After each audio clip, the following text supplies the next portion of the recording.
The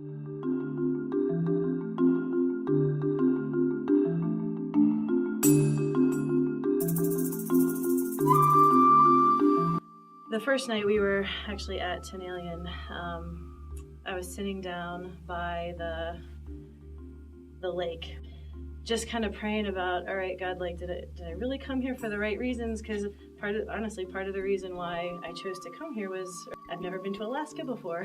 And so there were some selfish motivations why I went. Like, as I was praying about that, almost immediately there was a boat that kind of sped through the middle of the cove on its way out to the lake. And I just felt like God telling me, like, I was the boat and I wasn't going to see the effect that I was having on these girls, or I may not.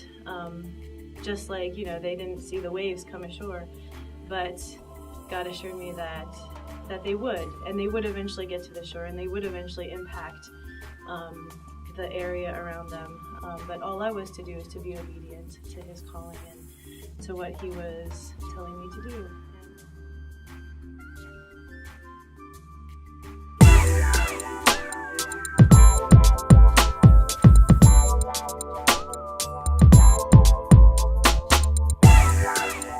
This year we served in Detroit again as our fourth time and took a team of 12,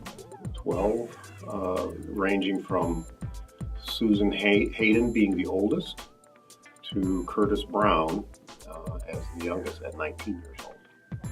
Right there, talking about Susan and Curtis, there's a beautiful story.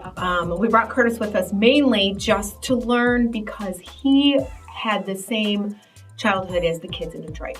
And so I thought he'd be a great bridge for us. God had bigger plans because he spent some time with Josh. Really, Josh showed him how to find Jesus and how to ask Him in his heart.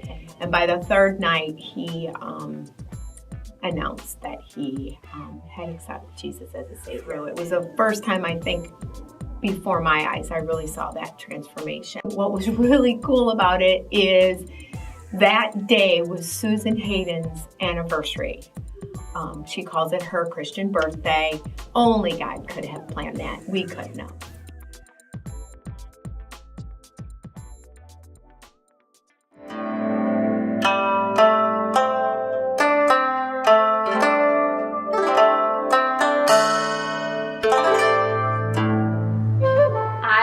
To Hong Kong, China this summer.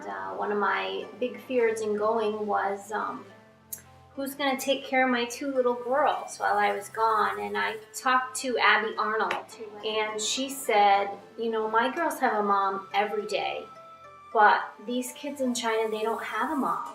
So I want to go and hold these little babies and be a mom for them that they don't have every day.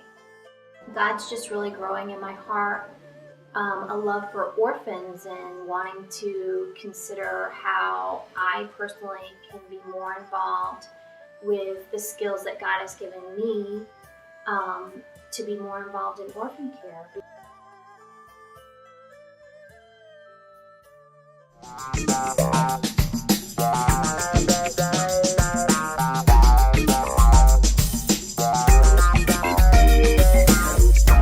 Ray told us that we were going to watch a movie called To Save a Life.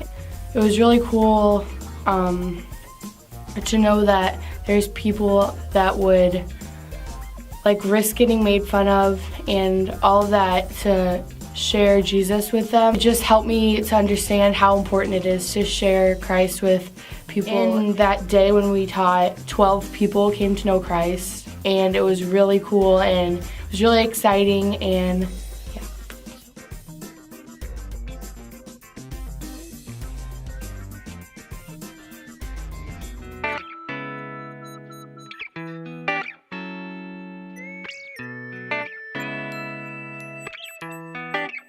when we went to Columbine High School, we got to see where innocent lives were taken, and it was just really impacting because you never know when your friends that don't know Jesus when their last day is going to be. So it was just really cool to see how I need to share the gospel with my friends.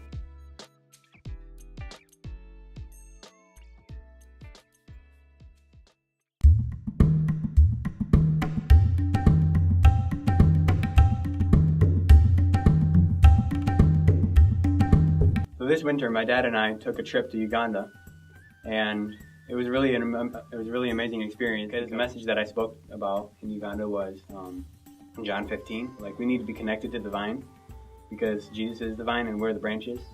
And without being connected to the vine, we can't bear fruit. And without fruit, there's really no proof of salvation. It was cool to see just how much my own message that I preached could teach me something too. You know, Matthew, being on that trip with you was really an encouragement to me. To be father and son in Uganda together, and watching you give your testimony in churches and watching you preach a sermon that went almost 40 minutes, I was like blown away. And I think we need more young people in our church to realize that you don't have to grow up and you don't have to go through Moody Bible Institute to be used by God. That we need to learn to be filled with His Spirit. And as we're learning, we can pass that on to other people. And God has shown in many of our mission trips that God chooses the foolish things of this world to confound the wise, and God uses the simple things of this world to just make a powerful impact.